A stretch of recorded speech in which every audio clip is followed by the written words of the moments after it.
We're living on a disk, floating through space, with a tiny sun.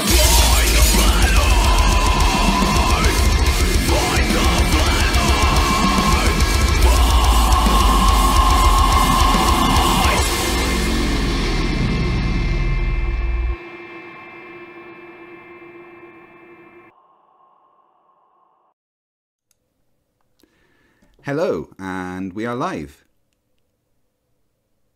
Hey Brainy, how you doing? Not too bad. Yourself? Not bad. Thanks everyone for joining us today. We are here to host and moderate a debate between newcomer BM Furball and Lemonbird. It was going to be Flat Out Hero, but unfortunately, for some reason, he's not available. And if you look at the recent video on his channel, Summit's happened because I don't think he put that up. What do you reckon, Brainy? I didn't actually get a chance to see what had occurred, so this was news to me, but obviously I'm happy to. Yeah, for some reason, I don't know why, his the most recent video he put up was him admitting that he sucks black penis. Which is obviously not, either he's had his phone stolen or someone's hacked his account or something. It could still be true, but that doesn't mean that that was him posting. Yeah, exactly. So this debate is between BM Furball and Lemonbird. How you doing, guys? I'm doing good. How are you? Not bad. Thanks for joining us again, Lemonbird, on short notice. How you doing, Furball? Doing pretty good. All right. Looking forward to... We've not really moderated and hosted a debate like this before, so we're going to keep it as informal as possible. Brainy and I are, cut in if we feel like the conversation isn't going anywhere or, if it's getting too rowdy or anything. But Brainy and I will kind of sit back and let you guys just get at it, really. Any thoughts, Brainy, about what's going to happen? Well, not really. I mean, I was interested to see Flat Out, but I'm also interested to hear Lemonbird present his opinion on things. Obviously, we've had it back and forth a few times in the Discord, so it'll be fun to hear. I mean, it'll be fun to hear his argument. Yeah. So how do you guys want to do it? Do you want to just give a wee intro for each other first? Just 5 minutes, talk about why you're here and why you believe the Earth is the shape that it is. Sure. Do you want to go first, Lemonbird? Sure.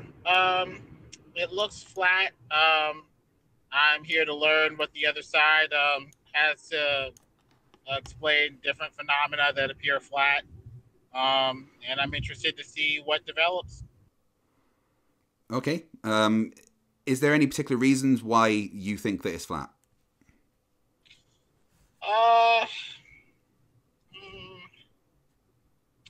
In the last debate, we went over the lack of air pressure unless gravity exists as a real force. Without its invocation, there would be no stratification and no air pressure without an enclosed system with a firmament over it. So there's that. There's the optical phenomena like the sundogs, which appear to be a reflection off of a curved glass surface of the sun. And there's also the laser tests, which appear to look like flat land for miles with very little, if any, drop-off. So there's that also. And there's also the infrared imaging, which appears to show up to 1,000 miles of flat land. Okay. So those are the main things. All right, great. And Furball, do you want to give a wee introduction to yourself? Yeah, I have been into the flat Earth debate or questioning for about 3 years now. First heard about it after watching a podcast, and I couldn't wrap my head around it. I didn't understand how people could think that way, so I wanted to understand it better. So I started listening to podcasts, mostly flat Earth side, Jaredism and Globebusters, and people of that sort. And I've been doing that, driving my wife crazy for the last 2-3 years. I am also active duty military, so I'm proof that the government is behind the anti-flat Earth movement because there's a military force trying to take everyone down. Apparently, you do realize that that's for internal communications, right? We're not supposed to say that live. Oh, crap. I'm sorry.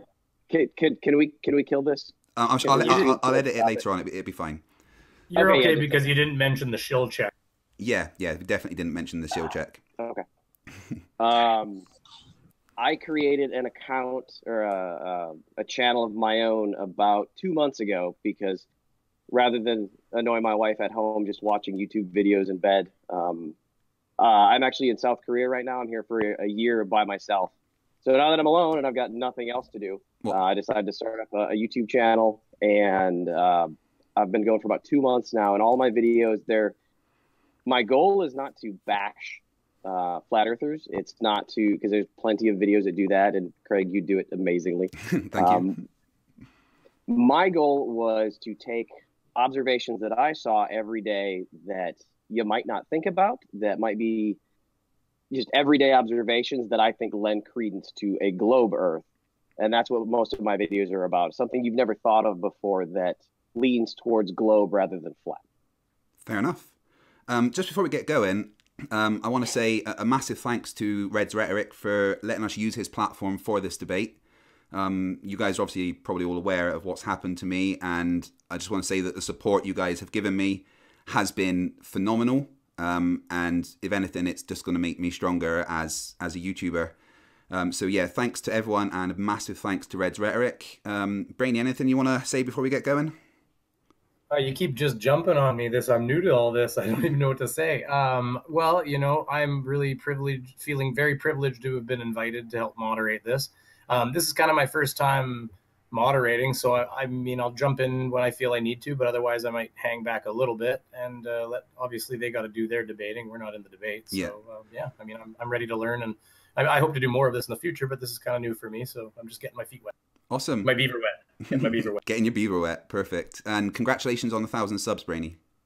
Yeah, I'm very excited. And I don't know if anybody watched my latest video that just came out, which is kind of just a rehash of the 5K special because I had this vacation. But I'm currently on vacation, and when I get back, I'll be working on my 1K wet beaver special as I had promised. I'll make sure that Brainy's channel is in the description and everything. So make sure you guys subscribe to him because he's absolutely hilarious. And it's great to have this wave of new debunkers on the scene that are really, really funny.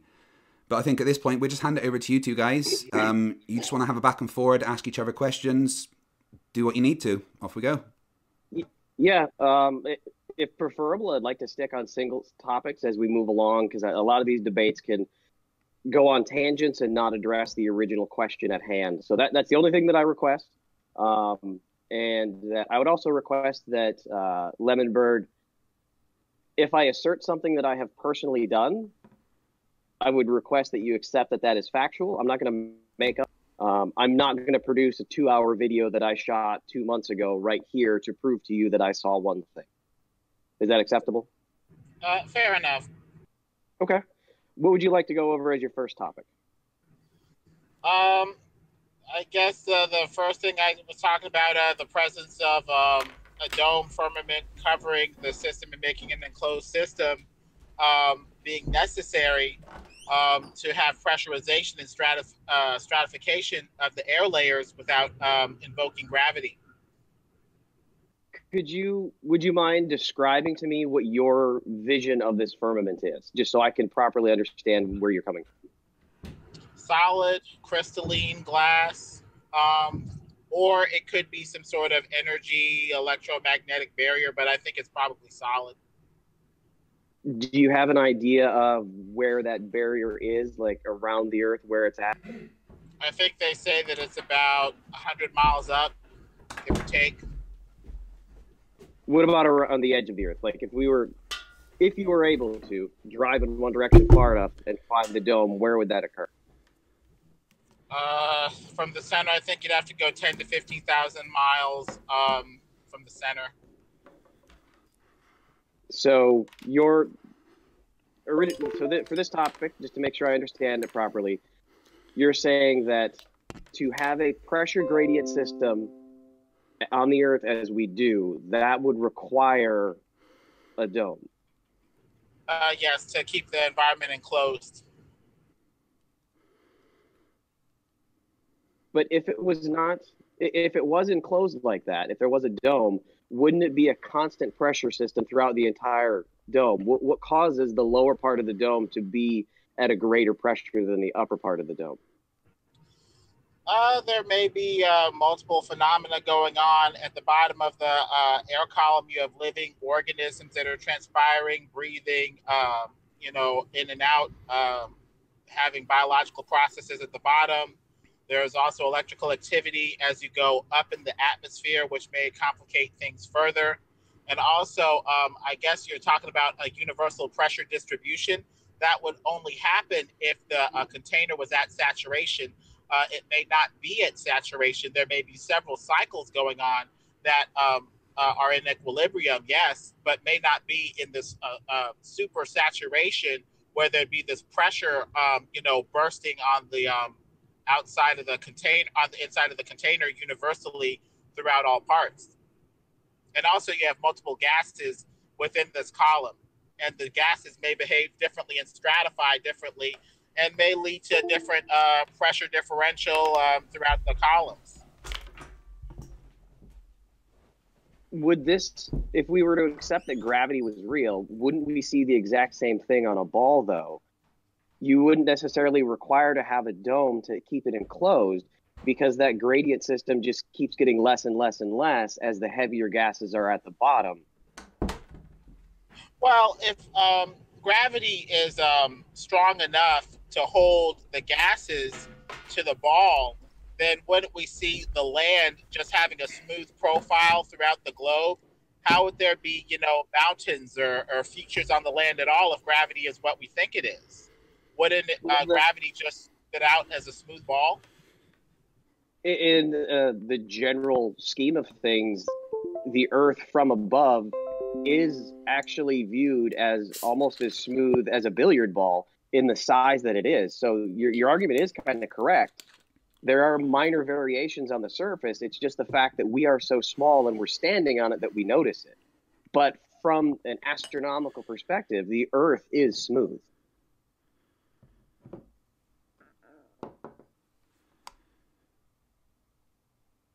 Furball? Dead air. Oh, sorry. Lemonbird, you there? Yeah. Sorry. Do you want to respond another to that? question that I've got, since I'll let you think on that for a second, but another question I've got that I've never gotten an answer for is that if it's buoyancy and density that cause heavier things to go down and lighter things to go up, and we are in an enclosed system that prevents things from escaping, lighter things should go up. That's why helium balloons go up. That's why, things fall down at different rates, is because they're heavier. But since the Industrial Revolution, we have been liberating tons and tons and tons of helium from the Earth, from other elements in the Earth. And we are using it kind of willy-nilly for balloons and ridiculous things like that scientists someday are going to get really mad about, because we're going to run out of helium. But with as much helium that humans have released into this enclosed dome over the last 200-300 years, shouldn't there be a thick layer of helium, of solid helium, at the top of that dome because it has risen up higher? I guess that would be the case, yes, but electrical potential increases as you go up in the atmosphere. These atoms may be electrically fixed and bonded and fall back down in another form. I mean, we have ozone formation already in the current model, flat or round already. So maybe there's some sort of helium formation in the deuterium, tritium, water, who knows? Are you saying that the helium itself transforms into something else, or are you saying that the helium binds to something else heavier and comes down? I guess I'd say it transforms into something else. Well, the only thing that helium could transform into would be hydrogen, which is even lighter. That's because true. elements degrade down, they don't degrade up. So unless a heavier element collided with that helium and made that heavier element bigger, the only thing that can happen to helium it could become ionized if the electrons are stripped off, but it can't grow in size because helium is, if I remember right, I'm not the smartest at science, I think helium is 2. Somebody correct me. Yeah. Helium's the second lightest element.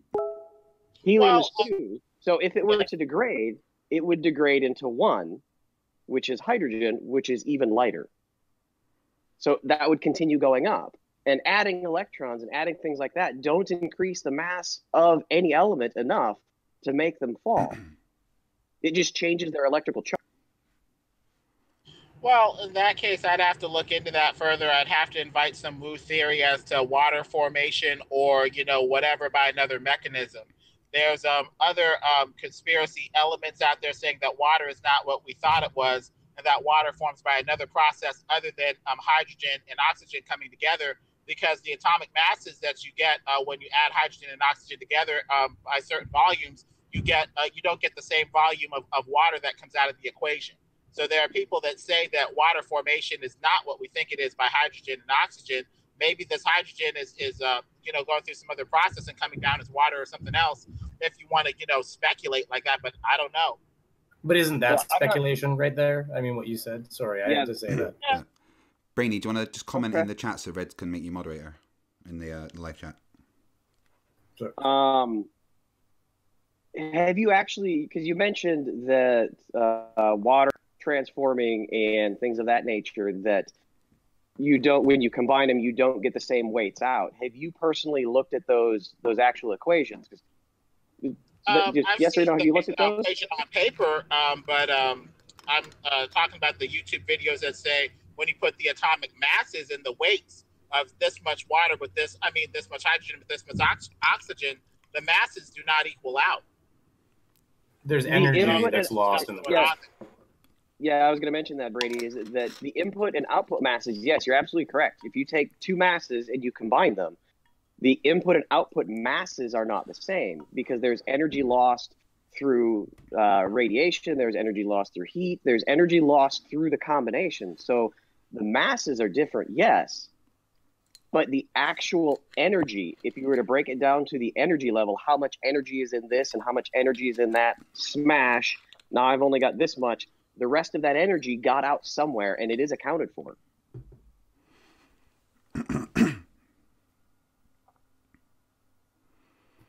I'll jump in since there's dead air. I mean, remember, Lemon, that you can't. The law of conservation of mass says you can't create or destroy energy. So when those equations happen, there's always energy transfer. So you have to count for energy loss and gain, and there's other parts.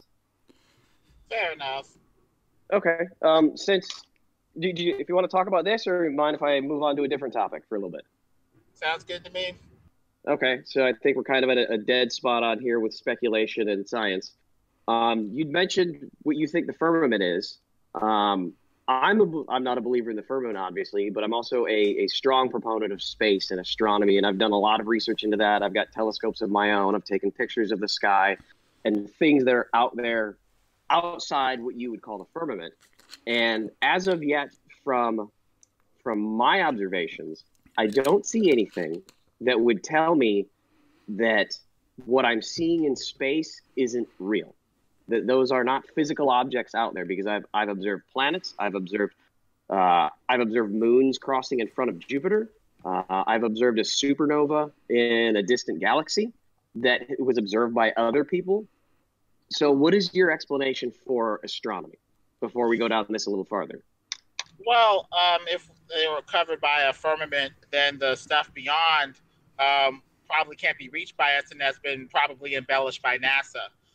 When you look with your Lemon, we are not talking about NASA. I am talking about me. Fair enough. When you look with your own eyes, you see blobs of light up in the sky. You don't see stuff that looks like terrestrial rocks. That's not true. I have a telescope. I have seen Jupiter. I have seen its moons. You can even see the lines on Jupiter with your own damn eyes. You can put a telescope down and do it. I bought my daughter, it wasn't an expensive one, just a £70 telescope for Christmas, and we have looked at things in the sky that were clearly more than just blobs. 15 years ago, I had a telescope that was $300 Canadian, and it could lock onto the damn thing and track it through the sky, so you didn't even have to follow it yourself. I mean, this is not new technology. Are you looking at physical features or deformations of the firmament? Okay, so you're saying, not my debate. Sorry. Yeah, let's step back and let the guys carry on. Yeah, because I'm looking at things in space that I can describe, that I can take pictures of, and that somebody on the opposite side of the planet at the same time that can see the same objects can look at the exact same thing. And we can predict them. You can predict the rotation of Jupiter. You can predict when the great spot is going to cross in front of the planet.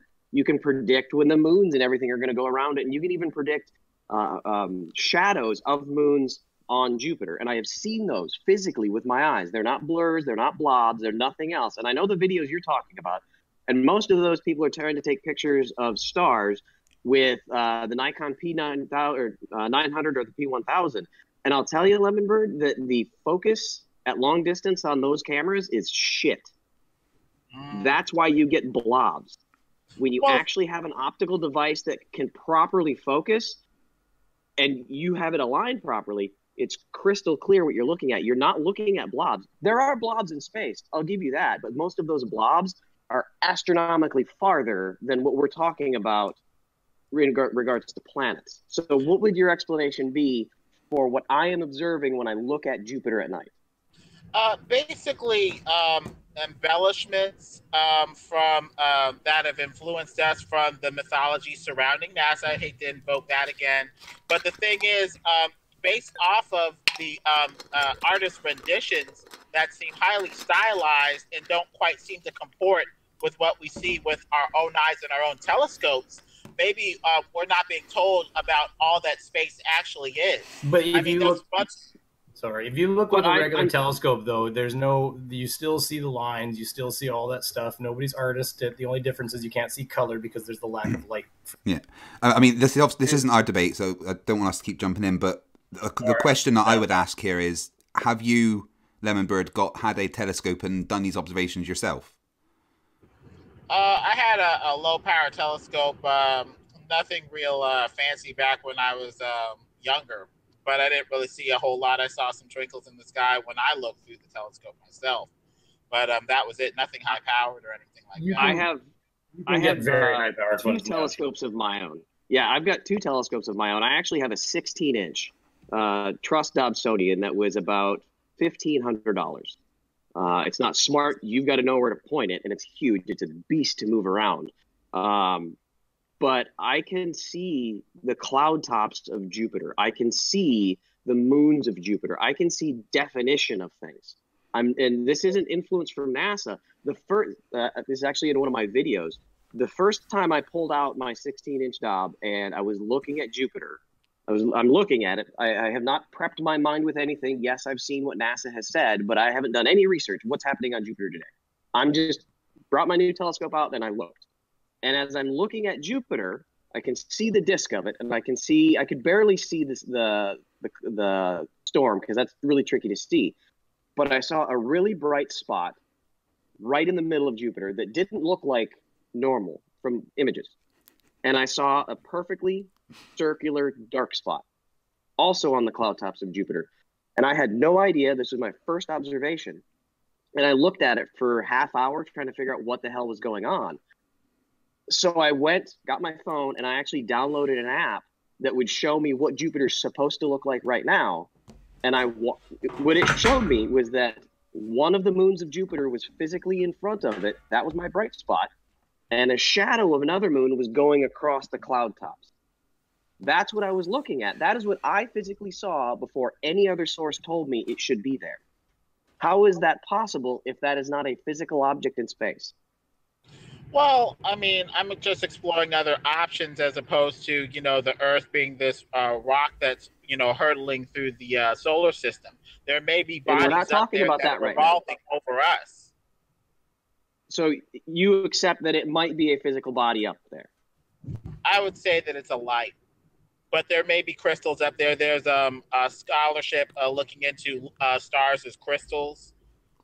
Which would invite in, the electric, universe theory that I'm a fan of. What did I observe?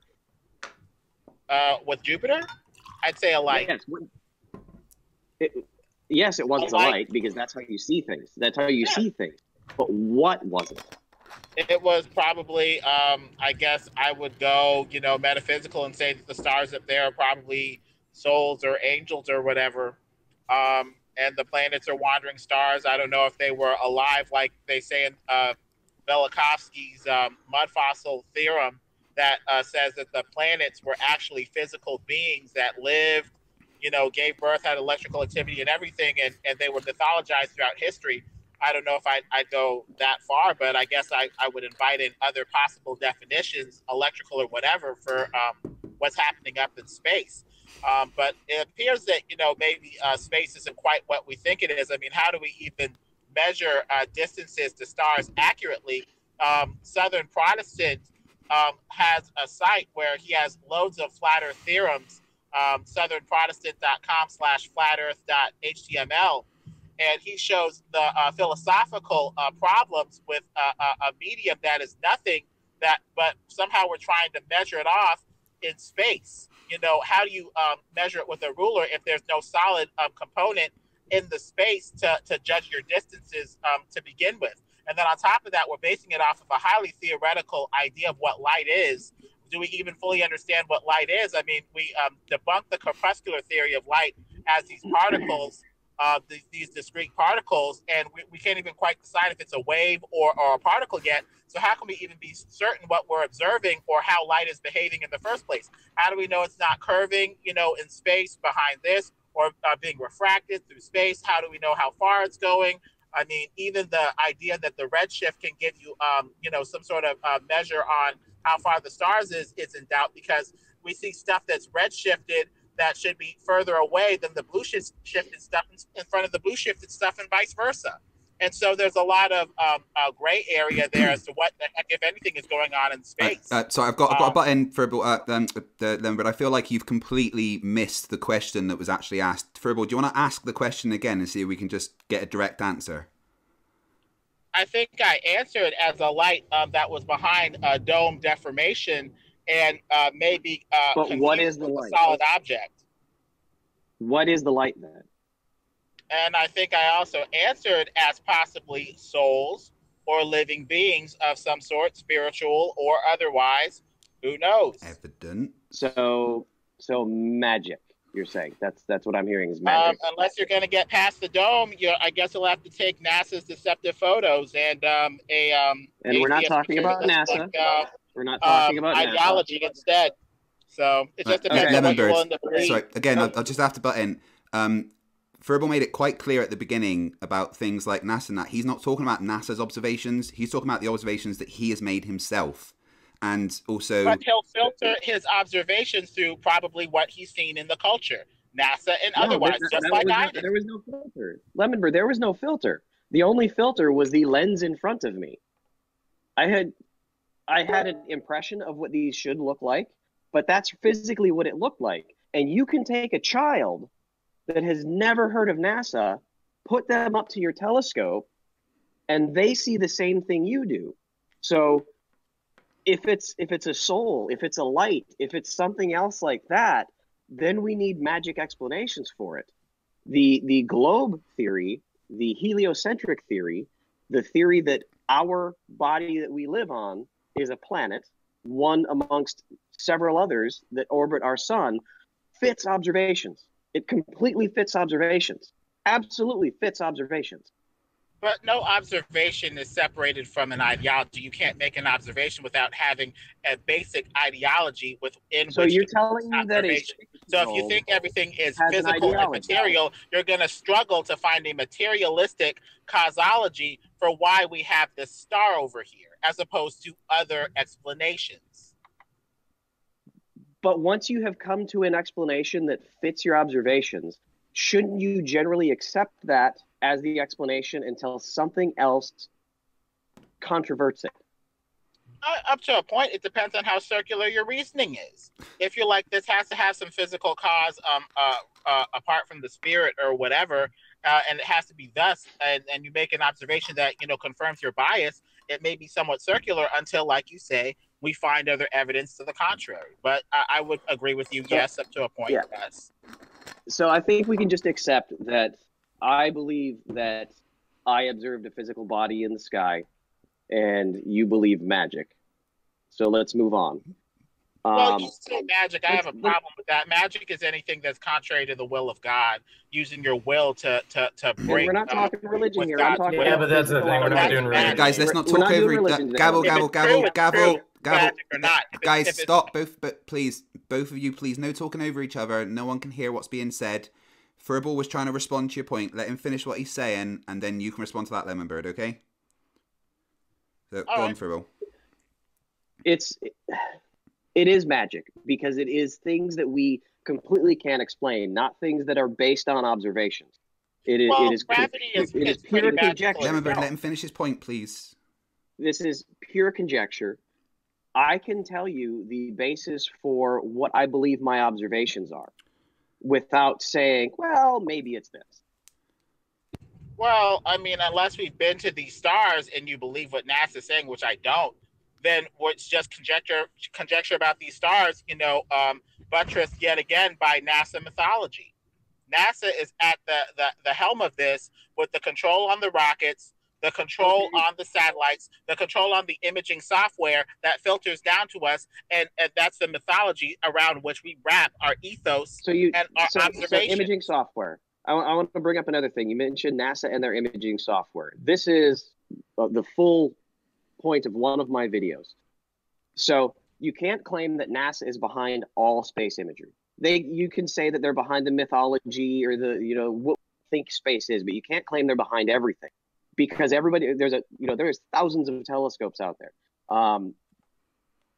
5, 6, 7 years ago, there was a video podcast that I watched, and once a week they did a bunch of things, and once a week they did a weekly space hangout, a virtual star party.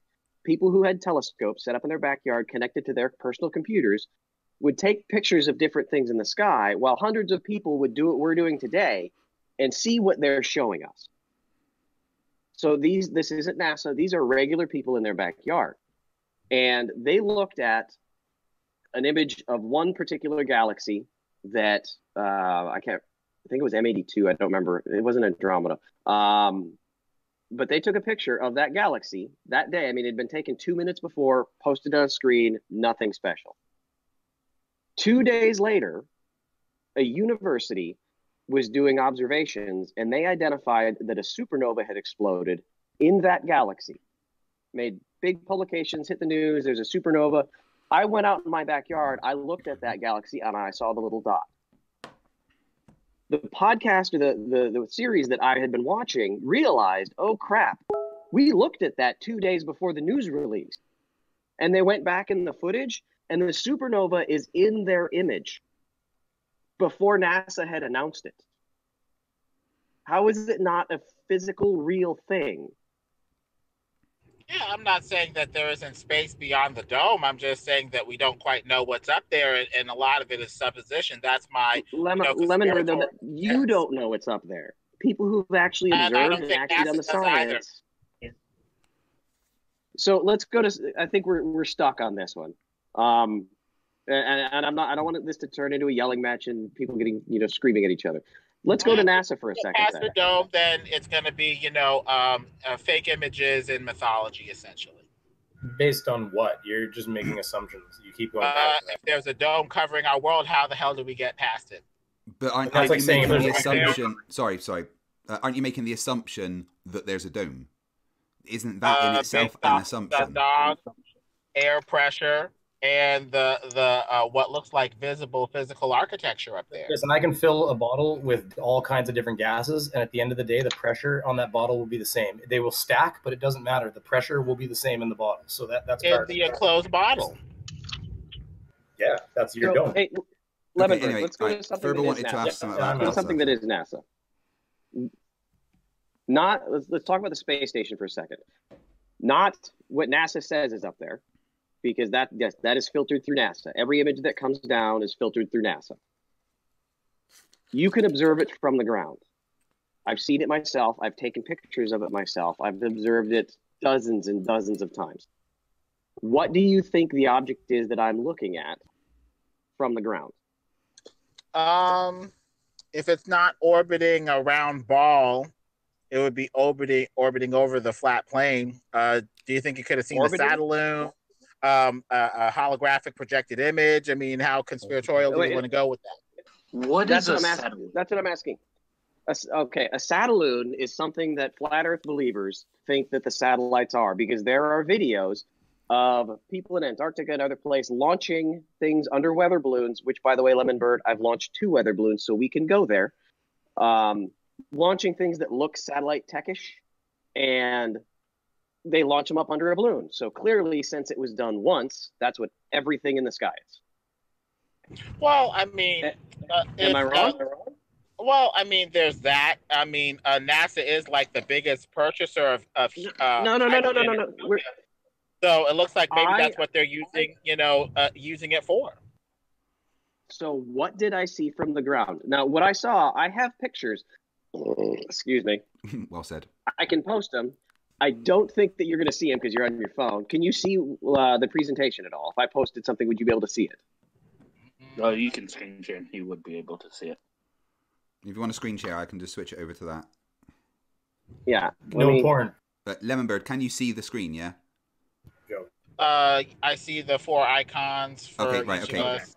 That's fine, because I can switch it to the full screen presentation. So do you want to go over to screen sharing now, Furball, and I'll switch it over to that? Yep. All right, just click on the screen share icon, and then there we go. On the presentation, make sure you window capture Discord. Oh, for the audio? No, for the video. Because he's going to be screen sharing to Lemon. He should be able to see just what's on the screen there now. Can you see what I'm showing, Lemonbird? I have to screen share so we can see it within Discord. He's on mobile. Oh, right. Oh, got to do it. Dang it. Okay. Crap. So, Lemonbird. I'll show everybody else what I've got. Oh, not that. I have taken an image of the space station as it passes in front of the sun. And it looks exactly like what NASA says it looks like. It actually looks like a TIE fighter from Star Wars. Sorry, Furball, that's an image you've taken? Yep. That's incredible, by the way. Yes, I took this personally. That is absolutely amazing. And when I did this, I plotted it, I planned it. Everybody, if you have the capability of doing this, buy a solar filter for your camera. You don't need any specialized equipment. You just need to be able to have some kind of filter on your camera. Go to the website, ISS Transit Finder. I think that's what it is. Put in your spot on the map, and it will tell you every transit within 200 kilometers over the next month. Some of them are solar, some of them are lunar, and you have to be there on the exact second. And my wife can testify to this because I drug her out there when I took this picture with the kids. And the hardest part is finding a clock on your phone that ticks seconds, because it has to be, 1:37 and 12.2 seconds is when it happens. And I set it up, hooked my telescope camera up to the telescope, mashed the button, and I got 5 images. That one and that one. I'm just posting 2 here. I got 5 total images of the space station passing in front of the sun. It looks like the space station. It is the exact shape of the space station. I haven't done it, but other people have taken pictures when other rockets are supposedly resupplying the space station. There's people that have taken images of the shuttle docked to the space station. It is a physical object that is passing in front of the sun. You'd mentioned holograms. Would you say that you think this is a hologram being projected into the sky? There are various conspiratorial options: a drone, Satelloon, or holographic. No, wait. Even attachment to the underside of the dome. Let's go with a drone for a second. Let's go one by one down these. If it could be a drone, I'll give you that. It could be a drone flying overhead. The problem is that this transit finder will show you every crossing. And remember that the space station is traveling at nearly 25,000 miles an hour. If you go by math, maybe it's a little bit closer. Actually, on the southern hemisphere would be farther. We can go there too, because I've done the math on that.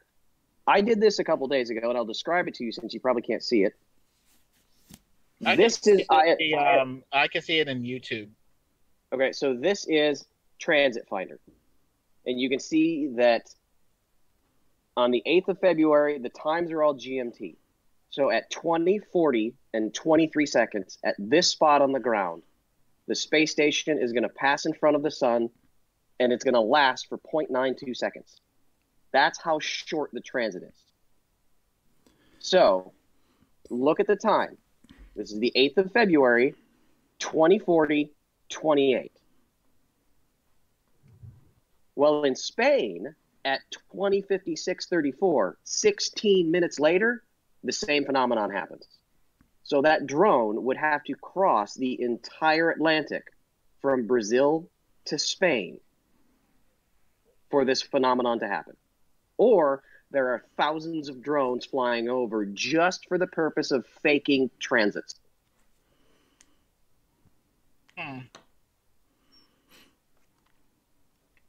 So you see my point.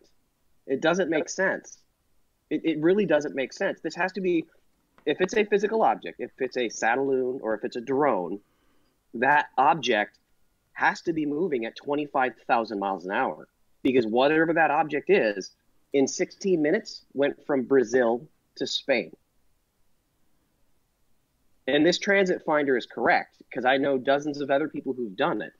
And it's not like some big conspiracy agency is out there trying to figure out, okay, you know, Bob from Ohio is going to try and do a transit tomorrow at 9 a.m. We need the plane up there so he can take the picture.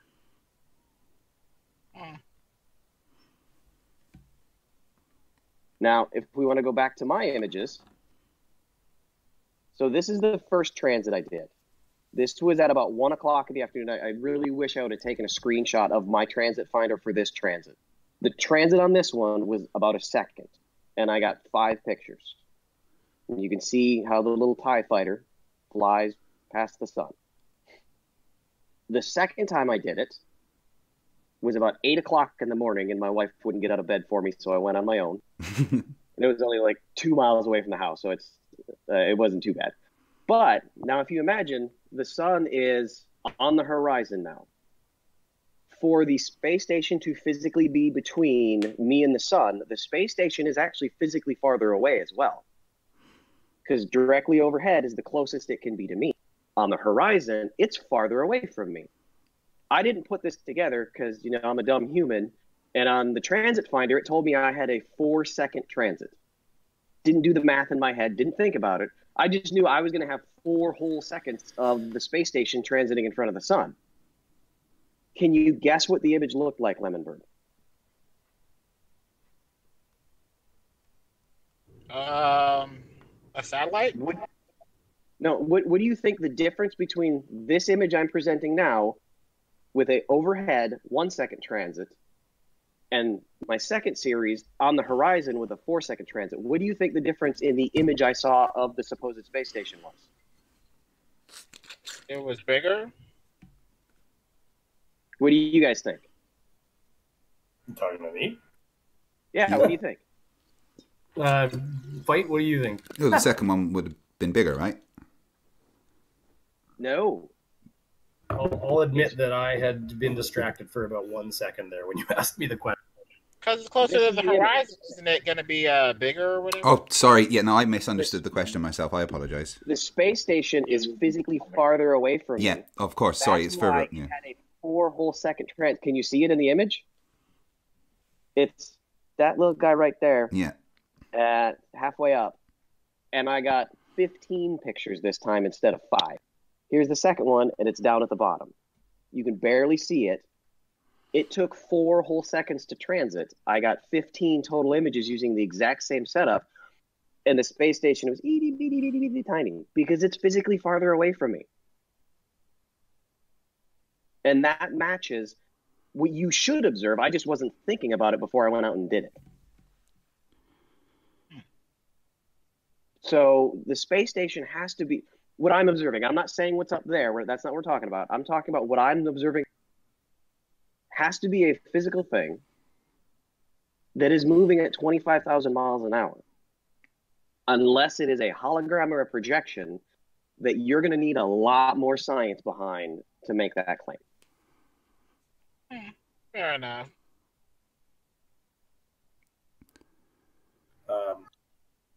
Would you like it? What topic would you like to pick, Levin? I've picked the last couple. What else is there? Can I pick a topic? Yes. Yeah. All right. Lemonbird, you've been talking about conspiracies. What do you think of anti-vaxxers? Hey, Pig, no. Pig, no. Let's We not are go flat there. earthing. This is flat Earth, yeah. What topic would you like to go to, Lemonbird? Now all he can think about is anti-vax. Lemonbird, you still there? Yes. Yeah. So Furball was asking you what particular topic on flat Earth you would like to cover now. The fake looking holographic photos from NASA, where they're floating in space, quote unquote, with harnesses, holographic layering used to make them look like they're handling objects that aren't there. Blow dry your hair, tunnels. Do you believe that holographic imaging or that layering, is that done live or is that all post? It can be done live as well. Yeah, to clarify, I think what Lemonbird's talking about here is augmented reality. Is what he thinks that within whatever's being recorded, they are being directed to interact with 3D objects within a virtual space. Do you have any basis to show us that augmented reality is actually that good? Just the YouTube videos, augmented reality, space station. We're not talking about those because that's what you're trying to debunk. That's what you're trying to talk about. What I'm talking about is outside of that realm, do you have any examples of augmented reality in some other aspect of life that is real time and that is as good as what is being done on the space station? Yeah, we have Hollywood bringing back the digital Carrie Fisher after her timely demise, and it looks very convincing. There's a lot that they can do with these holograms. That is not live. We're talking live. That shows the capability that they have live or not. Well, no. And they spend thousands of hours making a movie to do like 10 minutes of scene. That's not the same as just filming something live and making it look like fidelically. Yeah. Yeah. Well, we also have. We also have the holographic images that are available with Project Bluebeam and with some of the holographs that you see even in China or Japan or whatever. The holographic displays that they have can be pretty convincing. You're explaining a conspiracy with a conspiracy. I'm not asking for you to explain a conspiracy with a conspiracy from another conspiracy because this isn't conspiracy. Well, you're assuming that the technology is available and widespread. That may not be the case. A lot of time with the military, they give us their old defunct technology 20 or 30 years after they've been using it. So that would be expected. The military doesn't use augmented reality. I'm in the military. Why would the military need augmented reality to do like this? What I'm asking you is, do you have any that is not based on another conspiracy that anyone can do live, augmented reality, realistic enough that it looks like what NASA claims is on the space station? I mean, in everyday life, the only thing are like those little holographic. That's not as good, though, Lemonbird. That's not the same quality. That is crap. I've done my research on this as well, and I've looked at your phone. I mean, I think what Furball's trying to say here is that the technology that we have available, for instance, you look at Pokemon Go. Level, that's about it. Yeah. Pokemon Go is kind of the pinnacle of our real-time augmented reality technology that we have at the moment. No one's going to deny that they're working on this stuff, but what you're saying exists doesn't, and I think Furball is basically asking for you to provide proof that that kind of technology does exist. I think the Non Sequitur show recently actually just had an expert in that's worked on a lot of Hollywood movies, and he explained how impossible that is. Yeah. Sorry, back to you guys. There was just a video out a couple days ago. Somebody back on me. So graphic. We can go back to Mike. Lemonbird, your mic's cutting out there a bit, buddy. Yeah, interference a bit. No. You going through a tunnel or something? Big, can you call off the Illuminati? I mean, we want to keep talking to him. We don't need to shut him Sorry, I'll just call the order in. Well, Lemonbird's trying to sort his connection out. Just 2 minutes. Brainy, what do you think of what's been going on so far? Well, I mean, Lemonbird is trying to justify. I mean, I don't want to try to tear into him, and to make this a 3-on-1. And why- But he's trying to justify a lot of his things with just kind of like conjecture and assumptions. Is when he's saying we're the ones assuming, but he's making a lot of them. Yeah, I kind of agree. Lemonbird, are you there? And of course, I was trying to keep that a neutral comment, just because Yeah. I'm trying to be a good moderator here. Pig, do you want to see if you can get Lemonbird back? I realize I was running something when he was talking there. Yeah. He did say that he was driving whilst doing this, so yeah, let's hope he hasn't. off. And life has risks. We didn't hear shattering glass and squealing tires. So. Yeah. Hey, Hold on, I gotta pick up my phone off the road. If I can say something real quick. Yeah, go ahead, Furball. Yeah, I'm just looking at the side chat here. I apologize for, I've been kind of in the debate. But if anybody has the means, please reach out. Super chats are appreciated because everything here is going to help Craig while his strike is down. And Thank you. while his channel's down and his channel's on strike. So please, if you can help, please help. Yeah, that's a Go good to point. Craig's page, Fight the Flat Earth, and watch his video about the strike, and you'll understand how important this is. So please, if you can, do. Thanks for that, bud. Appreciate that. Lemonbird, you Yeah. there? He's been removed from the Discord group right now. He might I'm have to working come on back. it. Right, Yeah, okay, yeah. nice. Popping him in and out. Add him back in. Any questions from the chat then now whilst we're getting this sorted? There's been a few super chats. I kind of wanted to go over them at the end. Yeah, you can go over them now if you want to, Craig. Okay, let's have a look at what we've got so far. No pain, no gain is not a super chat, but he says Lemon must have went off a bridge. That could be possible. Yeah. He wasn't using GPS. I saw that in there as well. The ground positioning system. Oh dear. Right, so super chats from Aphotic New Zealand, $5 says water is the same medium, it's still a gradient. Yeah, I think that's in response to the atmosphere thing, Furball. Yeah, you could do that with distilled water. Yeah, exactly. Next one, it wasn't a super chat, but the Kits and Cavalier asked, can Furball Pancake, can you show any of your astronomical photos that you've taken? Do you have them available? Let me see. None of mine are really that good. Got a lot of eclipse photos. Okay, maybe we could get to having a look at some of those at the end. That'd be cool. Yeah. Stinger News 1 says, go team cunt. Thanks, Red. Yeah, thank you, Reds, for doing this again. That's brilliant. AJ Ravenwolf for $10 says ... I think that was in response to Lemonbird just blaming everything on NASA. A lot of silence there. Yeah. Alchemist says that my ears and nose are bleeding right now. Goodbye, cruel world. A tiny bit of my last will and testament in support of FTFE. Thanks, buddy. Much appreciated. Craig sorry. Essex, $10 says, Red Rhetoric, thanks for stepping up and helping FTFE. Yeah, Reds, if you are watching, I know you are. Thank you again very much. Monkey Sage says that you've got a sexy voice. What do you think about that? He must be talking about Furball. Yeah. Yeah, that's a pure lie. Absolute lie. JC, $2 Can we do here, a Red mic and check? Craig, for all your great content. Astronomy Live did a $5 super chat, and it is towards Lemonbird. We'll ask him when he gets back in. Astronomy Live and Red's Rhetoric did observations of the ISS together, and it says, explain Red and I measuring the altitude, size, and velocity of the ISS during a lunar transit using parallax and simultaneous observations 1 kilometer apart. Have you seen the... Magic. Yeah. Greg, give me 1 second.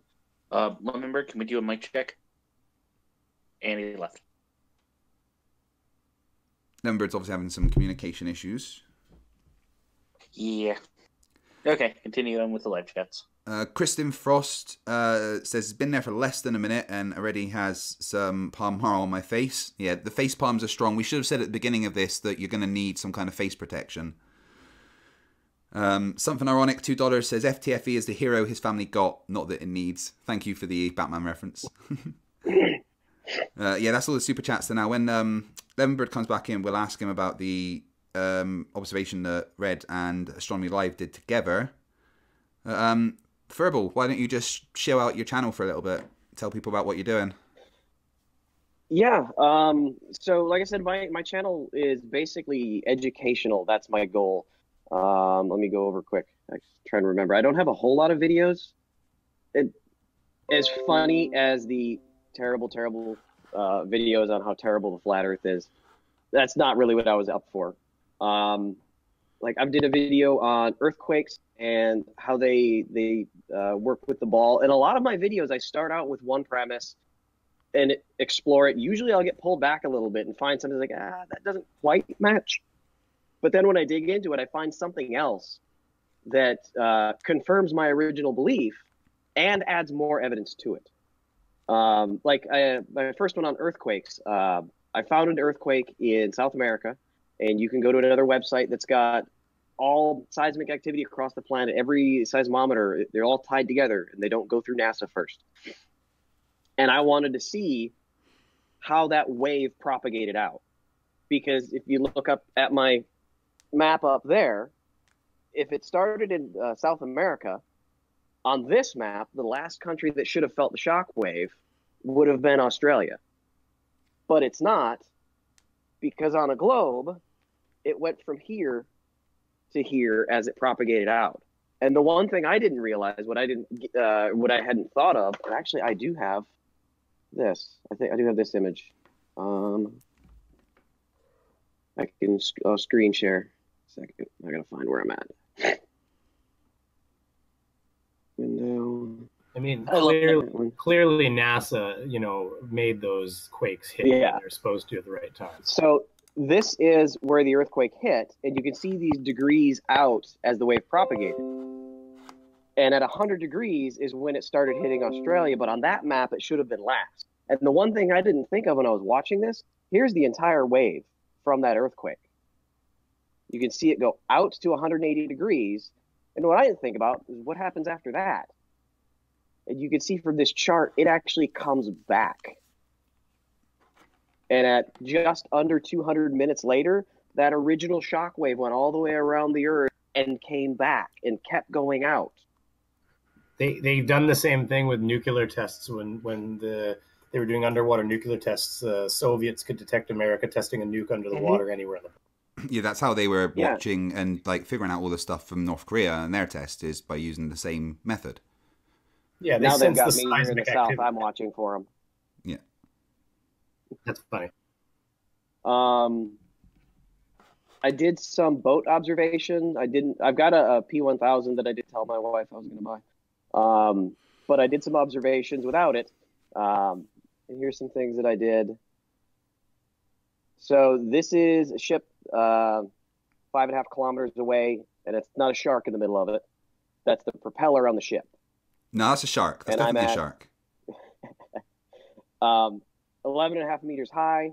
I go down 6 meters high, and you can see the difference in perspective, which is legitimate here. You can see the background ocean. There you can't. And on my last shot, the propeller disappeared. It's almost like it's hiding behind something. Yeah, and that's about 3 feet out of the water. And the Earth curve calculator says I should lose about 1.5 to 2 feet. And then I took this later in the day, and I love the glint in the ocean here because it really makes it stand out. And there's that shark fin again, and you can see a little bit of it still there, but it disappears. Wow! And what camera is this that we're taking with? This was with a Nikon D800 with a fixed 300 millimeter lens, but the lens is a crop lens. And I've got a full frame. The D800's a full frame. So this is probably about 450 millimeter focal length. You cannot show me bendy water. That's all I'm going to say. Any luck with Lemonbird? Lemon, could you give us a mic check? Still just squealing tires. Yep. Yeah. If we hear like bubbles and stuff like that, then maybe it is a. Yeah, it's the I FBI also and did some CIA. observations. Sorry, I carry also on, did bud. some observations on a plane. I bought a theodolite app again that I didn't tell my wife I paid $10 for. I can do a lot of things in Korea because she's sleeping. I don't want to wake her up. This was a flight back from South Korea to the States that I did about a month and a half ago. You can see eye level at almost 500 feet. Horizon went down a little bit. At 1,000 feet, horizon went down even more. And then at 38,000 feet, it's down a lot. And I've got a video just on this. And the taking off ones, I did this twice, from takeoff to 10,000 feet, and I filmed through my camera with this app the entirety of the takeoff. And just is so that that just done with your phone, yeah? Yeah, that's just done with my phone. And just an app you can get from an app store. Yeah, and you could argue that, okay, this is not accurate, or it's just a phone. Yeah, you're right. There are some internal components to the phone that aren't exact, but what you can also do is you can calibrate and tell your phone what level is. And I've got that on the video as well. So here, when I was up at 38,000 feet, hit the calibrate button, changes screen. It tells you point at your target. I pointed at the horizon, hit the set button, and when I lifted the camera back up, horizon stayed to where I said it was, to where I lied to my phone about. And then when I reset it, it goes back to the phone's internal mechanics. It pops back here. Wow. So it's reacting to an external force, right? To level itself. And my wife just texted me saying that to let me know that she's watching. Oh, so you So busted. I need to stop talking about all the money I'm spending. The P1000 is over a $1,600 camera. Hello, future mom. All right, Lemonbird, you there? Is Lemonbird even in the Discord, Pig? Hello. Hello? Hey. Hey, Lemonbird, you back? Yeah. Okay, all right. Is everything okay? Yeah. You didn't crash your car? Bad connection. Right, good. As long as you didn't crash your car, that's the important thing. Yep, definitely. So, Oh no, I'm good. I don't know where we left off really. Furball's just been taking us through some of his observations, which are quite impressive. We left off on vaccinations. We're not going to talk about vaccinations, Pig. Stop it. Heavy metal toxicity might fry your brain. Just be careful. Okay, that's for another debate, most definitely. But let's just pick it back up. I feel that it's only fair at this point. Lemonbird maybe asks Furball a couple of questions. Yeah. Right, Lemonbird, off you go. What else is there? Could it be possible that stuff isn't disappearing over the curvature of the Earth, but could be disappearing from some sort of optical trick of the eye instead? There's a video of stuff disappearing over flat tables in much a similar way as something would disappear over a flat plane. So is it possible that there's another explanation for why stuff is disappearing behind, quote unquote, the curve? I would say, yeah, there probably is, depending on the distance and the medium you're looking through. But I don't think you can really equate a table to the distances we're talking about. What specifically would your explanation be for this alternative reason for things disappearing? Well, if you draw the angle from the eye line of the observer 180 degrees to the flat plane beneath your feet, then if the angle from your eye line up or down is less than the limit of angular resolution, 0.02 degrees or less as it goes in the distance, then an object that's pointing out of the flat plane would appear to go behind a horizon as it goes away from the observer, would it not? No, I would say it would not, because as the angular resolution gets smaller, it wouldn't disappear behind something. It would just be harder and harder for your eye to resolve. But why would it go behind something? Wouldn't it be treated as a horizon? as it narrows down to a horizon line. It's not what I narrowing would call a down to some horizon. sort of a point. Wouldn't that point be a horizon line on a flat plane, especially with the flat plane below your feet converging up to that point also? No, it would not be, because I would call that a vanishing point, not a horizon line. A horizon line would be where you can no longer see the ground that's in front of you. Well, I guess you could link it to something like this. In art class, we see the type of perspective that you're talking about, where it vanishes to a vanishing point in all directions, but that's only if you have 50% above your eye line and 50% below your eye line. For a low observer on the ground, you don't have a 50-50 distribution on, say, a tall building or a mountain. You have something more like 95-5 or even worse than that. So if you want to, take the perfect distribution of 50-50, as something goes away from you, you cut the object down evenly from your eye line. So it would go down 50-50, 40-40, 30-30, 10-10 to 0-0. But for a 95-5 distribution, say if you're low to the ground, it would be something like, 95-5, 93-3, 91-1, and 90-0. And at that point, it would appear to set bottom first as it continues to converge at your eye line, would it not? No, it wouldn't, because the entire object disappears at the same rate. Your angular resolution, unless a part of that object is physically... You're not factoring in how low you are to the ground and it disappearing on a fixed elevation. That would not be the behavior expected. No, it would be the behavior you're expected, unless you're trying to say that an object's angular resolution gets smaller at different rates based upon how far above the ground it is.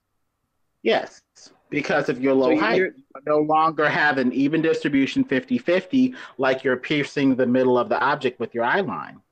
But there's absolutely no science or mechanics behind that. The entire object disappears due to angular resolution at the same rate. The entire thing gets smaller. Just because of where it's at in your vision doesn't change the fact that the entire thing gets smaller at the same rate. And for it to appear to go behind something, why doesn't the ground have the same issue of its angular resolution getting less so that you can't see the ground? Converges up at the horizon. But the horizon dips as you go up. It doesn't dip. It goes There's a video to the eye line of the observer. Do you want to show those photos again of the horizon dipping? Yeah, Lemonbird. I've got a video on this. I welcome you. It appears to dip behind a thickened air column. But if the air column was out of the way, you could probably see even further. Yeah, Lemonbird, shots without refraction. I'm going to present. I'm going to ask you to look at this, and I will walk you through. And I apologize to the audience now that you're going to see this again. But this is observations again that I made. I personally made these observations. This is not coming from NASA. This is not coming from anything else. This is a theodolite app. The theodolite app uses the internal mechanics of your phone to determine different levels, left and right, forward, back, up and down. This is Furball, taking could you off... screen share within OBS for Lemon? Or within Discord? I can see YouTube, but it's a minute back. Okay, give me a second. Let me get into the call. Thank you. Crap. Bob, if I saw your comment in there, flat out, he might have been hacked or something. There was a thing saying I like black penises on his video posted on his channel, so we're not sure what happened to him. Yeah, whatever it is, I genuinely hope he's okay with that regards, because, screwing with people's channels is just a really fucking horrible thing to do. So Yes. I might think that Flat Out Hero is a complete dunce, but I really hope that his YouTube channel is secure and he has control of it. See, I find it hard that can even happen with the authenticities, but that they make us go through the Dexter checks and stuff. And yeah. Like my phone tells me when somebody logs. Yeah, exactly. Right, anyway, back to you guys. Can you see the image I'm presenting in Discord? Lemonbird? I was looking at Discord. Hold on. I'm screen sharing with you right now. Oh, on Discord? Yes.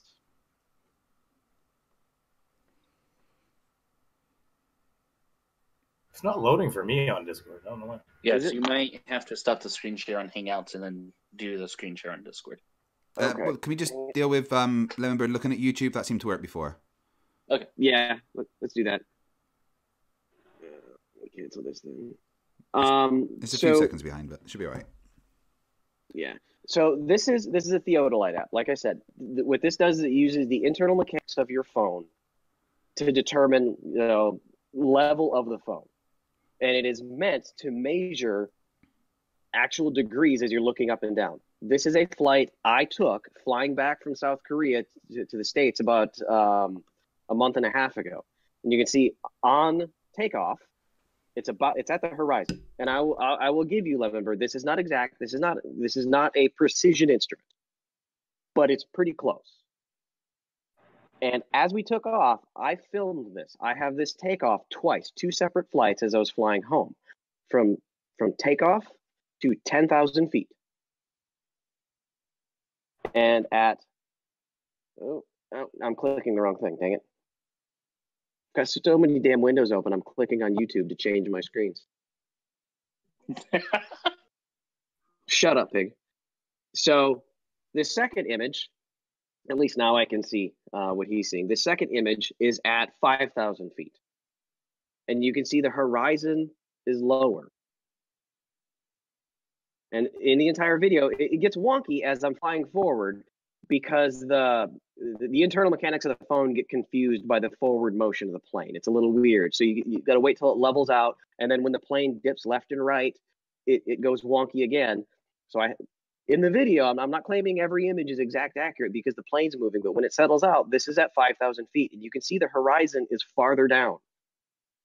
Now, I've got one at 10,000 feet that'll take a second. And just keep your eye on this. And as it switches, you'll see that from 5,000 feet to 10,000 feet, the gap from the center of that theodolite to the horizon doubles because I have doubled my height.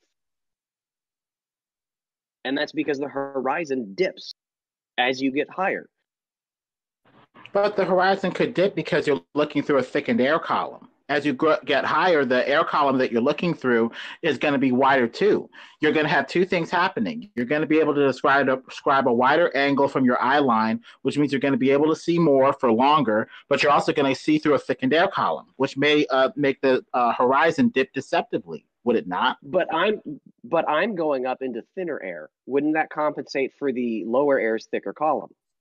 No, you're still looking through a thicker air column regardless. It may be thinner for the same unit of air, but overall it's still way thicker if you're looking through miles and miles and miles of air, refraction, dirty air, or whatever. So I still don't understand how the thickened air column would cause something to disappear bottom up as it goes over the horizon. And let me go to my last image here.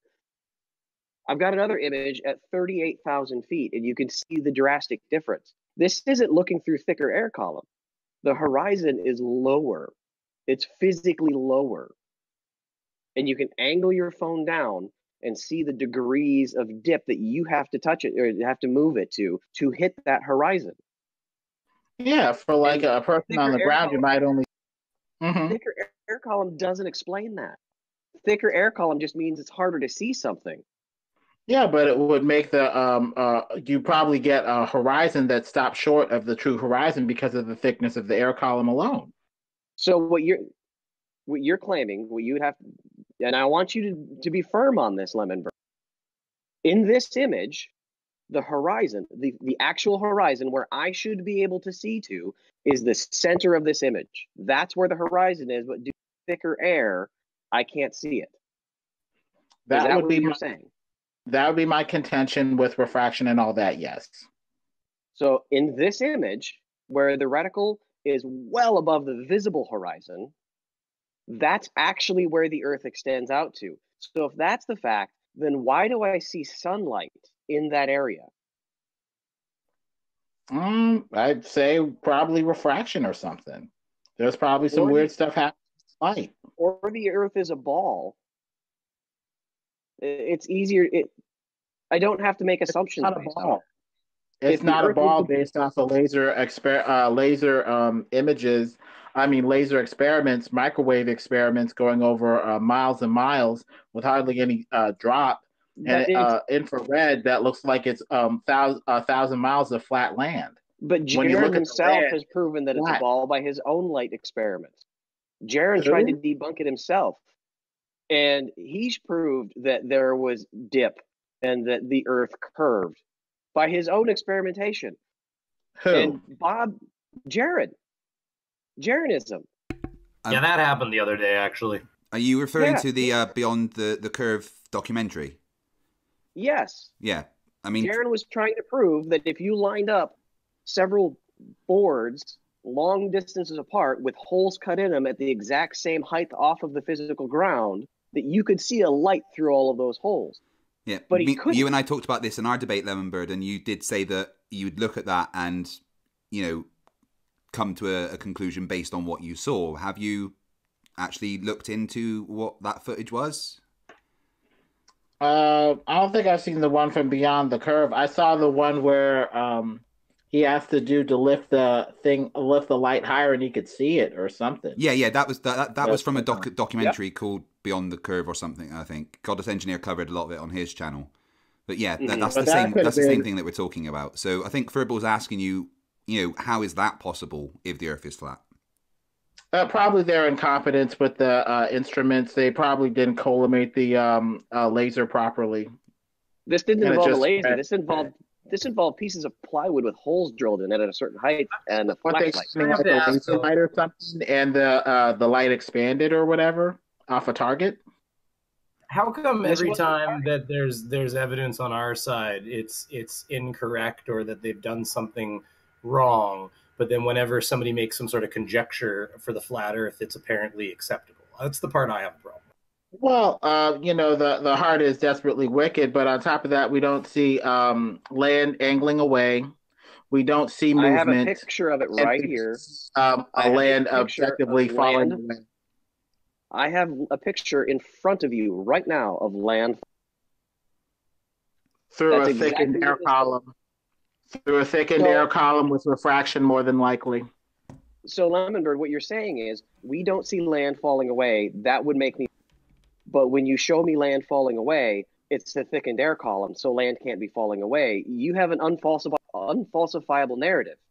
Well, the thing is, it's not accompanied by curvature in the left-right x-axis. It's not accompanied by stuff angling away as you would expect on a curved surface. I'm showing it. It's not accompanied by the other things that front of you for the model to be correct. You're just showing me that the horizon's lower. That could come from refraction and a thickened air column. Right. Sorry. And I'm also showing can I just interject here? Go ahead. Can you give me your definition of refraction, Lemonbird? The light bends from going through a thick medium of some sort. In what way bends and how? Bends toward the normal line. If it's more thick, I think it bends downward, but I'd have to look.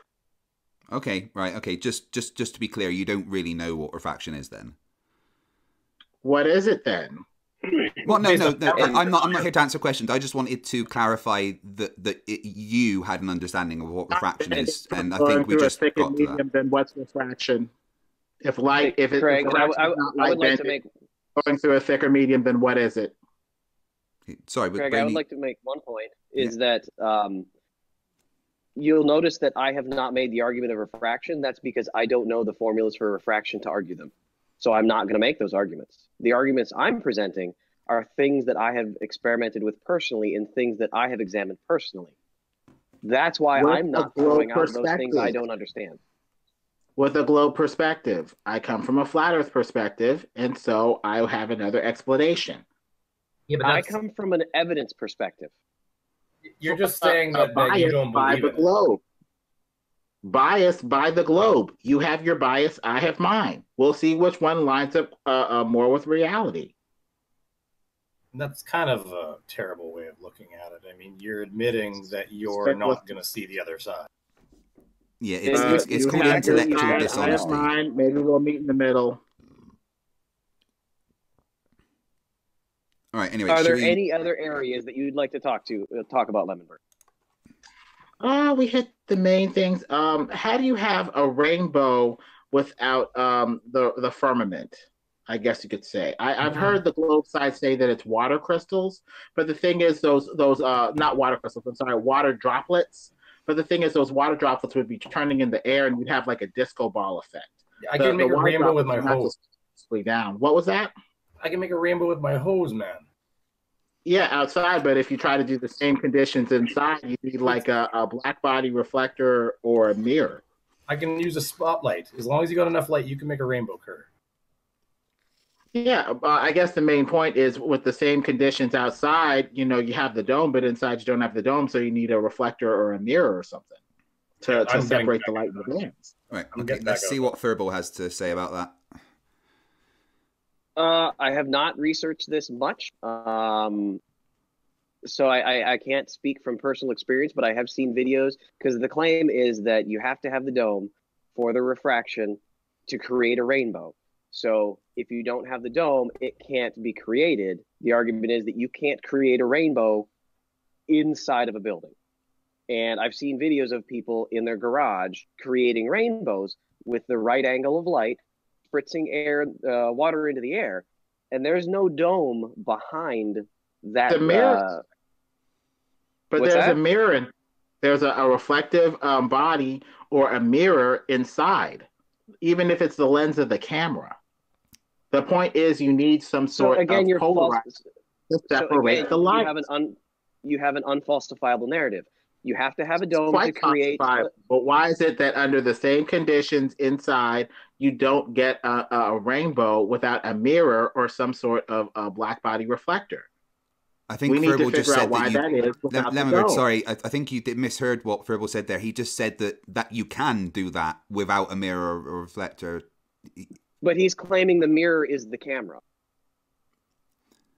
Yeah, even I'm a little confused as to what you're saying here, Lemonbird, to be honest. Again, it's unfalsifiable. The video that I saw where they duplicated it inside, they had the lens of the camera, which could do some of the polarizing. And in another one, I saw some sort of reflective surface on the ground that could possibly, offer reflection too. There may be other reflectors that aren't being acknowledged. Done without a dome. The dome isn't there. Your original assertion, or a mirror. So then the dome has nothing to do with it. So then what are we arguing? The dome is the thing doing it outside. Inside, you need something else. But you know that a domed object doesn't make it's not going to make that rainbow just because the rainbow's got an arc to it. It doesn't mean that that's magically, because the dome has an arc to it in your imagination that suddenly the rainbow should have that shape. It's not really that. It depends on whether the object is curved that's giving off the light or if it's going through some sort of curved surface. But the polarizer would tend to give shape to the rainbow. When you shine it through a prism, it looks kind of flat. If you shine it through a curved object, it would probably take on the properties of the object and be curved. So I think I would like to wrap up this assertion with this. That is that outside taking pictures of rainbows is because of the dome and the firmament. Inside taking pictures of rainbows is because of a reflection off the floor, a mirror on the wall. There's absolutely nothing else in the room. Then it's the mirror on the camera. So it's an unfalsifiable narrative. There is absolutely no way to document it. It's falsifiable on those three levels, so I don't know what you're talking about, but how could it be falsified? How could I prove? Check to see if the camera's doing the refracting, the thing on the ground's doing the refracting, or some sort of other mirror inside of the room is doing the refracting. Simple. But you realize the camera lens acts as our eye, right? I mean, that's why we have a lens on our eye, and we have a lens on the camera as well. But then you're just going back to magic. I mean, it's saying that you're going to say what Fouquet says, where you're saying we can't trust our own eyes. That's all I have a problem with. You're saying we can't trust our own eyes that says it's flat, and we have to go to the scientific priesthood to interpret our senses properly. Yeah, no, I'm not even going to go there because I'm done with you've math. No idea how much that statement just triggered me, Lemonbird, but this isn't my debate, so... I think that statement is along the lines of, it's not even wrong. Yeah, it's so wrong, it's not even wrong. Right, what I want to do is I want to start wrapping this up. Okay. What I'm going to do now, we'll go over some super chats because there's a couple of questions for you guys both. And then you guys can have like a 5-minute closing argument each. How's that sound? All right, so let me go to... And I was just going to say, remember everybody, we got 430 people in here. I saw your comment. You're wrong. Don't forget to throw some super chats up, get your questions answered, and help. Yeah, that would be greatly appreciated. Bear with me one sec. Okay. Right, so this was one for you, Lemonbird, from Astronomy Live. Explain when Red's Rhetoric and I measured the altitude, size, and velocity of the ISS during a lunar transit using parallax and simultaneous observations 1 kilometer apart. No parallax. Parallax can be explained by temperature differences in the air. The parallax differences they record are so minute, they're so subject to human error. You probably saw a pen light that was shining on the underside of the dome, or a drone, or a satelloon, or something else, maybe even an attachment to the underside of the dome. I can tell you right now, you've just cost Red's Rhetoric a lot of money because he punched his computer when you said that. So I think you need to help out Reds there. Okay, next one. Give me the call. Right. Bear with me. I'm really upset that we didn't get to talk to Flat Out about the vapor dome. Yeah, I will try and be so much fun. If I can get hold of Flat Out, Hero, are you up for still having a go with him, BM Furball?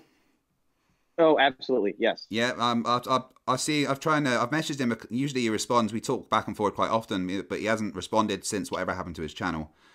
Yeah, 199 from. I'm sorry if I butcher this. Muyaka Kai 86. I says that we should have brought a salad for all the word salad. Yeah. Ken Schaefer, $20. Cheers to Craig. Thank you very much. Much appreciated. Fact-Based Living for $2 says gyros are not rigid in space. Any thoughts on that? Is that a comment on gyros or not?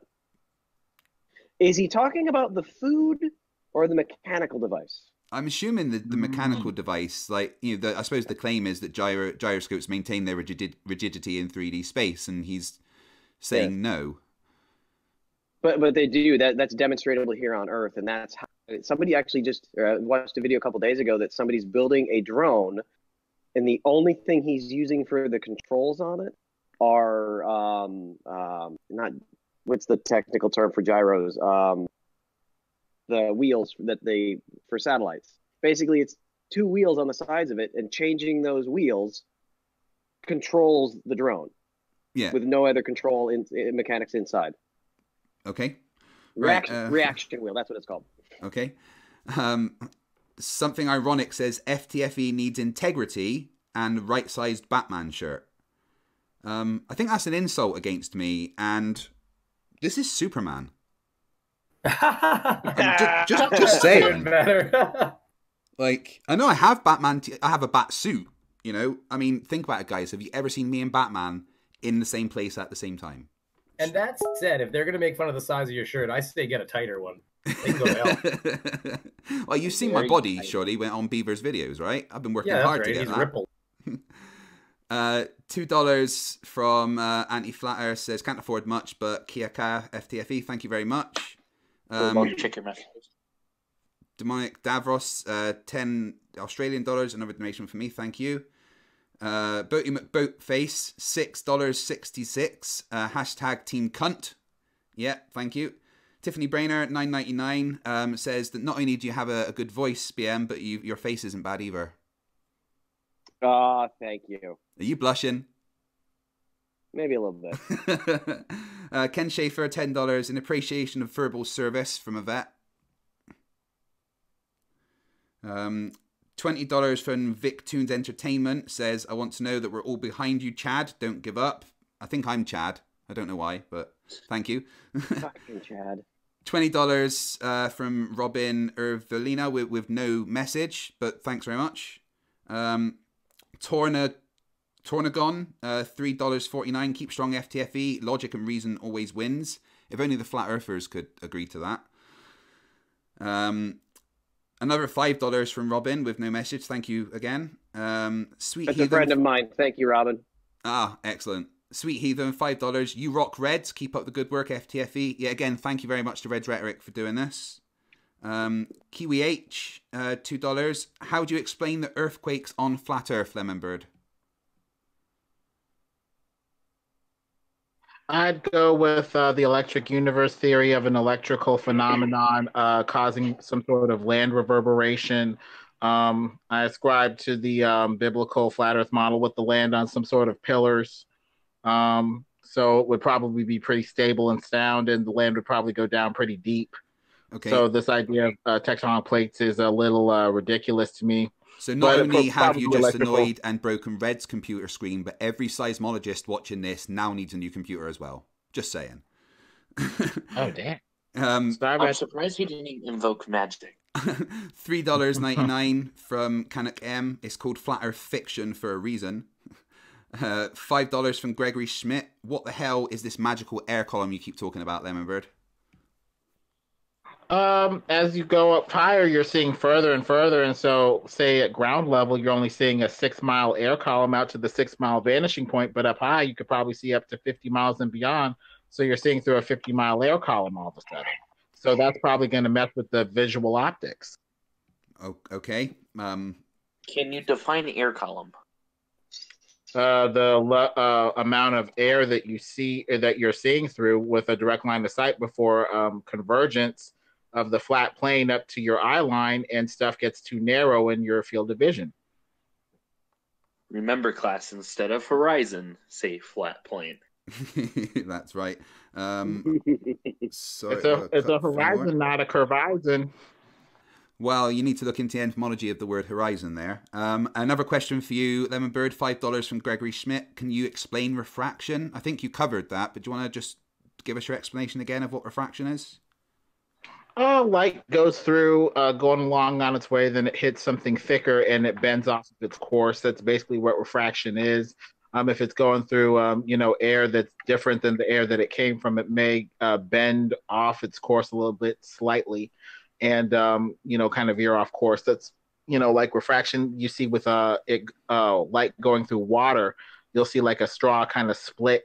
If you look at a glass of water with a straw in it from the side, that's refraction making the straw appear to split because the light goes through the air and hits the water and kind of bends off to the side, and the image of the straw and the water kind of moves off to the side a little bit. That's refraction in action right there. But in the air, I guess it would be going through an air column with more moisture, less moisture, that sort of thing, kind of sending the light off course a little bit.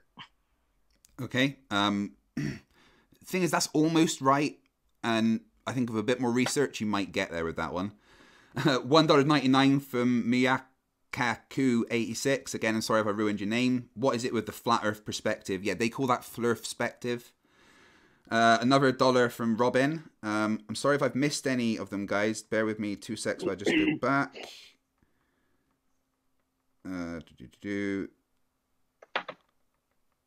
One sec. Right, okay, yeah, there we go. Next one is $2 from Demonic Davros. Lemon, can you explain redshift without gravity? Do you know what redshift is? Yeah, it's basically the Doppler effect for light. For sound, Doppler effect is you can yell out of a car, and if the car is approaching you, the sound waves will shorten and compress and get squeezed, and that will imitate a higher frequency sound. So the sound's going to be high pitched, but as the car goes away from you, if you're still yelling, those same waves are going to fatten out and lengthen. And it's going to imitate a longer wavelength of light and longer wavelength of sound, and appear to go down in tone. With light, these light emitting objects that are coming close to us, their light waves will scrunch up and scrunch up toward the blue spectrum of light. And so it'll be blue shifted. But if it's going away from you, it'll lengthen out and shift toward the red spectrum. But the thing is, how do you know if what you're viewing in space isn't just red or blue colored or whatever? As I said before, there's stuff that's red shifted that's in front of blue shifted objects. Basically, stuff that should be further away is closer, and stuff that should be closer is further away. So we don't know if we're looking at stuff that's actually shifting from movement, or if it's just, emitting a certain spectra at the time, if it just has a blue or red color. I mean, how are we supposed to know? The light could even be refracting by going through different media, scrunching up or spacing out the light from electrical phenomena. So redshift as a measure of how far these stars are away, how far away these stars are, may be in doubt itself. We may need to look into this a bit further. Brainy, any thoughts on that? I'm not as well versed on the redshift stuff, so that's somewhere I haven't put a lot of attention into, to be honest. Sorry, I don't have a lot of input on that. You are, your explanation of the Doppler effect was pretty much spot on, but then there's a lot of things that you aren't taking into account when you're looking at the redshift of light and things. But I'd like another debate with you at some point and go over some of these. That would be quite fun. I'd have to about my science a bit. Okay, next one was from 666 sex from Brainy. Thanks, guys, and thanks to Reds for lending the channel. Again, thank you, Reds, for letting us do this on here. $10 from Blind Artillery Observer. BM, your stat is late. Do you know what that's on about? Yeah, I do. Thanks, Trevor. Let's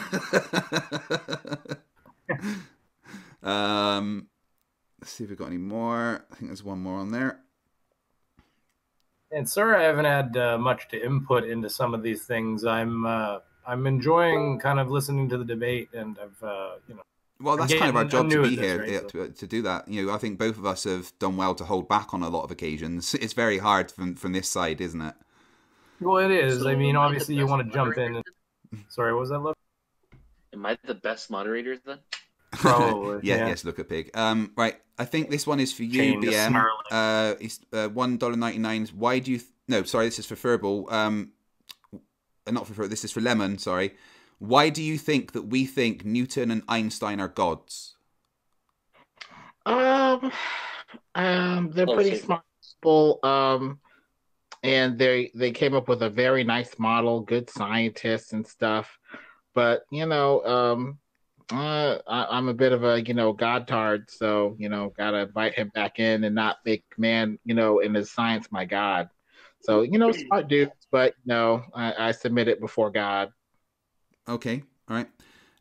Tony Vadeles, $5. So the sun is 6 miles away if you can't see more than 6 miles through the air column? You would see up to a point, but from your low height, stuff would disappear bottom first because you only have 6 feet from your eye line down. But from your eye line up, you have infinite, angles that your eyes can make. So you're going to see the top of objects much more than you're going to see the bottom of them over the flat plane if you're too low to the ground. Furball, any response to that? Where does he start? Yeah, magic. I know. I'm pretty sure that you would be a Hufflepuff, Lemonbird. I don't know why. You come off as a Hufflepuff to me. I don't know what that term even means. Is that a British thing, or is it... Harry Potter, dude. How dare you? It's a British You know what? thing, My wife would have been appalled. She would have come in here and slapped me. She'd have been like, what the hell? You don't know what a Hufflepuff is? €2.99 from Rapidex. Hey man, again, thanks for help on the song. Flat Earthers dig in their own graves with their behaviour. Yeah. They always seem to be the ones with the threats of violence and the vile nastiness. I'll call people fucking idiots when they're fucking idiots, but I'm not going to, do the things that they seem to be doing to us. Ding indeed. $2 from Mr. Unite for the Children. My Dixie wrecked. Okay, thank you. Jesse Zinden Brassard, $1.99. Where's the hammer? The hammer? I don't know. Thanks, Jess. Oh, okay. That's more inside. I'll tell you that story later, Craig. And that's all the super chats that we've got there. Guys, thank you very much for all the super chats. It's really, really appreciated. I think what we do now is ask you guys for kind of a closing argument. Pancake went first last time, so Furball, do you want to just wrap up for 5 minutes? Cut it at the end. I'm gonna add something at the end of right at the end. What was that? Sorry. I said, don't just cut it off at the end. I was gonna add a link and stuff here at the end for people to go to. Right. Yeah. No worries. Right. Yep. Furball, you want to wrap up? Yeah, Lemon, thank you for engaging. I know this was last minute. We wanted it to be Flat Out Hero, and I still really want to talk with him as well. Thank you for trying to stay on topic. I'm glad that it maintained being cordial. I would speak with a fellow scientist and stuff. I encourage you to look into some of the areas that we talked about that you didn't have specific answers for. Specifically, try to remember the motion of the space station is viewed from the ground, that it can be viewed from two different places within minutes of each other. So it appears to be an object moving. So I would encourage you to evaluate that or dig into your hologram theory and see if you can find evidence of it. I mean, I do come at this with a little bit of faith, so I will keep the flat in the back of my mind, because to me it just seems so, true as far as I can tell. But I'll try to keep an open mind. Yeah, just do your own research, and it might something might register, just like I'm doing. I'm doing my own research, and every little investigation I do, I find something that I wasn't expecting, and a lot of times that unexpected thing is like, that's not what's supposed to be happening. So I try and figure out why that was happening. And I'm usually not trying to explain it from a globe Earth perspective. I'm able to explain it from the science I'm seeing around it. So that's what I would encourage you to do. I understand your faith-based, your religion. I'm not coming from that perspective.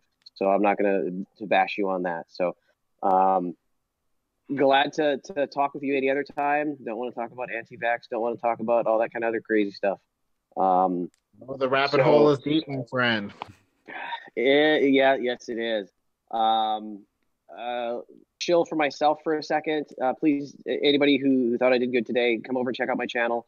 I'm still new. It's only about 2-3 months old. While I'm here in Korea, I'm going to be trying to put out a video every week. So once I get back home, my wife will probably make me slow down on that quite a bit. But come check me out. If you like it, subscribe. I'm not monetized. I'm not anywhere near being monetized. I'm not trying to be monetized. I'm just trying to provide good educational content. What is this channel's name? BM Furball Pancake Hero. Yep. The link will probably put the link in the description afterwards. Yeah, I'm sure. I'll get Reds to do that for me. Yeah, thank you to Red for giving Fight the Flat Earth his channel. That very amazing of you to do that. Glad to see that we kind of came together after this terrible thing that happened yesterday. Thanks, Fight the Flat Earth, for hosting, and Brainy for moderating. Look forward to doing this kind of stuff in the future. If you can support, please do. And there's going to be, Brady's going to talk about this, but there's going to be an after show as well with a link in the description if anybody wants to just hang out and chat. Right. Awesome. Thanks very much. That's everything for me. Brilliant. Just before you do your wrap up, Lemonbird, got one more super chat for you from One Nerd VS. $5. Where in scripture is Newton contradicted? Sorry, I'm late. Newton's theory of the conservation of energy is contradicted with gravitational orbits. Anything that escapes the Earth's orbit at all would just keep flying out into space. There would be no balance. There would be no equilibrium.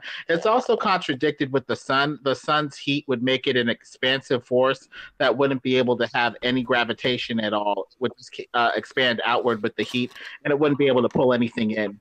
That's one of many problems with gravity, as far as I can tell. I probably write in an gravitational model or rework gravity with electricity in mind. Gravity is probably due for an update anyway, and invite back in the ether. Oh my goodness! Just so you know, I'm gonna have a hangover tomorrow because of you. Right. So yeah. Anyway, do you want to give us just a wee 5-minute wrap up of your thoughts? Yes. This Jesuit deception has been propagated through the schools to turn us into good little atheists, good little cogs of the state that are dependent on science for information like our God instead of depending on the unchanging hand of the Lord our God. You know, we got to join the flat earth to get our real minds back, not the minds that are dependent on the atheist, materialistic, socialist, scientific state that's going to turn us into cold, anti-human machines. Join the flat earth. Okay. Wow. Yeah, Brainy, you had some stuff you wanted to say before we close out? Yeah, I mean, obviously, I just wanted to jump in, and first, I want to thank same thing everybody's done. I want to thank Red for letting us use his channel. I want to thank you, Fight, and Look at Pigs in the background there. But I want to thank everybody who invited me to help do this. I hope I get another chance again in the future. I'm gonna put a link in the description, everybody, right now. I'll probably spam it a few times. The first one I'm dropping right now is gonna be, just give me a second. That is the Discord for the after show. We go in there and we Lemonbird. I think that was last night. Even we were in there all piss fitting against each other, talking about anti-vax and stuff like that. So we can go in there and have some fun with each other. Everybody can all yell at each other a little bit. It's actually pretty civil. And then the last link I'm gonna is self promo. Go subscribe to me. Yeah, definitely. and also donate to. Make sure if you're not a patron of Fight that you and you want to give them some help, you get in on that, because obviously this porn bombing thing is kind of juvenile, and anybody who's into that, I mean, really just screwing with people's channels is stupid. People, you know, whether or not you disagree or with other people or not, you know, people like Fight are using this to help feed his family, and that's just not acceptable. Lemon, what do you think of the super chat amount of 666 SEC dollars or sex dollars? I'm getting my rosary and my cross right now, and we will pray for you, Lemon. We will pray for you. I knew what he was doing too. I saw that. Pray in the name of Satan. Hail Satan. Hail Sagan. And I actually, last thing I was going to say too is thank you, Lemon. You know, last minute. You know, he's. You know, we all, even in the after show there, we beat up on him before and teamed up on him and kind of like, you know, set our stuff against him, and he still shows up and he gets in there and he still debates. So I mean, you gotta take your hat off for a guy who's willing to throw himself into the gauntlet and throw down, you know. Yeah, definitely. Yeah, yeah. Thanks to both you guys, especially Lemonbird jumping in at last moment again. You know, brilliant. Thank you, really appreciate it. Brainy, thank you for joining me to moderate and host. I'd like to do this more with you because I think it's quite fun. I want you to get your beaver latex mask. Get you on camera. Yeah, I ordered it. It's everybody. I got a beaver latex mask, and I'm gonna probably get a green screen at some point. I'd like to get some live streaming going on for myself. I'm over 1,000 subs. I need. Well, see, this is the thing. It's like I was telling them last night. I'm like, I'm pretty sure that's a sex mask. It came from like House of Latex. It didn't say anything about having like smooth lips on it or anything. But you know what? There was used, like peacocks and everything. It was fresh out the box. It's just a mask for when you go to faceless parties where you're naked wearing leather. So in the future, there may be a little bit more movement on my, you know, instead of just having a little beaver face, you might at times be able to see me, but, you know, not me, maybe. So we'll see. Again, massive thank you to Reds for letting me use the channel. Yeah, porn bombing my stream, you know, like it's knocked my channel for 6 for 90 days. I can't stream or anything, so I won't be getting any of the revenue, and you know, that's 80% of the revenue you're going to make on YouTube is from streaming and stuff like that. So this is what I do. This is how I support my family now. And so when that happened, frankly, I started to freak out. So I want to say a massive thank you to everyone that supported and all the super chats that are going to go to me. You know, it means a lot. And right, anyway, I hope you guys have enjoyed the show. Join us for the Discord for the after show. And yeah, we'll see you soon for another one. Bye-bye. Thanks, everybody. Bye. We're living on a disk, floating through space with a tiny sun